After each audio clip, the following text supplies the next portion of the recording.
Yeah, I mean, can we just appreciate the fact like her Taylor Swift literally made a whole career singing about all her bad choices, and of course that kind of person endorses Kamala. Exactly. All right. So let's get back to the post millennial.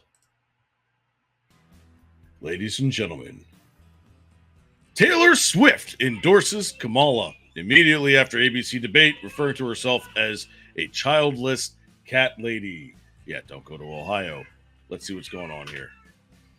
In a post on Instagram after Tuesday night debate between Kamala Harris and Donald Trump, Taylor Swift endorses Harris. She referred to herself as the childless cat lady and advised her legions of fans to do your research and figure out what most matters to them in the upcoming election. Travis Kelce's got to be punching himself in the head right now. Let's continue.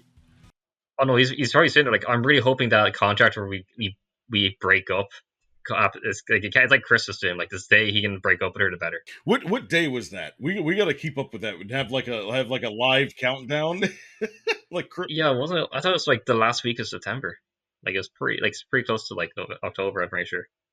I don't know. Is there somebody in the audience that can make us like a preemptive Chris Jericho sound that woo, wah, woo, wah, woo, wah, and have a countdown to that day? I would love it, and I'll do it at the end of every show.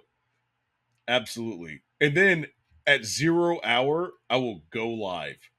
Anybody. Yeah, I mean, can we just appreciate the fact like her Taylor Swift literally made a whole career singing about all her bad choices, and of course that kind of person endorses Kamala. Yeah, that's true. I mean, I'm not even. You know what? I'm not going to go there. Let's continue. Probably for the best. Recently, she continued, I was made aware that AI of me falsely endorsing Donald Trump presidential run was posted to his site.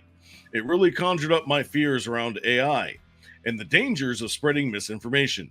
It brought me to the conclusions that I need to be very transparent about my actual plans for this election as a voter. The simplest way to combat misinformation is with the truth. Somebody, please check Taylor Swift's bank account in the last couple of weeks. Yeah. Although I mean, she lost so much. Like I mean, would she even risk taking any kind of money from Kamala? Like I doubt you know like she's already a billionaire. Like I doubt any money Kamala would pay her would be worth the reputational risk of her being a political shill. But then again, though, like a huge part of her fan base probably would be more liberal and democratic in nature. There was that Swifties for Trump uh that was going on TikTok for a little Yeah, while, but that I was more remember like that. a silent vocal minority. Like an overwhelming number of her fans either don't care or are going to be voting Kamala anyway. Yeah, pretty much. I mean, they're all young too, So, I mean, there's not. We really. I'm just to be honest with you guys. I really don't know what's going to happen over the next 2 months. There's been so many switching sides. There's been, you know, people have been released, but they've been traded, they've been drafted, like to all different types of parties.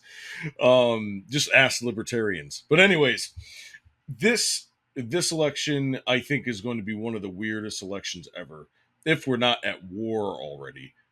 Um, Well, because the there's so problem for many me is like different I'm people. I'm concerned because I think one of our team like brought it up. It's like with that whole debate and with the whole thing with Taylor Swift, like it seemed like they were just trying to use debate to try and generate enough push, enough pull to like if they ever try to do ballot harvesting again and like just fake the results again, they have just enough leeway they can stall things out long enough that they can just like, oh, we don't care anymore. We're in now. Bye. Yeah, pretty much. But I'm pretty sure Because that they never have they actually. Oh, wait, did they ever fully get rid of mail-in ballots yet, or is that yeah. still a thing? No, Oh, there's certain really? like there are certain Oh, states that they only do mail-in ballot. Like I think it's Washington. Washington does all mail-in balloting. And then there are certain states that have certain like you have to have certain requirements in order to do mail-in. Um, still though, like that's dangerous. it is, but 4 years ago was a completely. I mean, that was the wild wild west because they had to do something to help out with COVID, and I'll just be honest with you, the Democrats wouldn't have fared well if they had to go out and do that because they spread all this fear about COVID. They spread all this fear about spreading the disease and all this other stuff.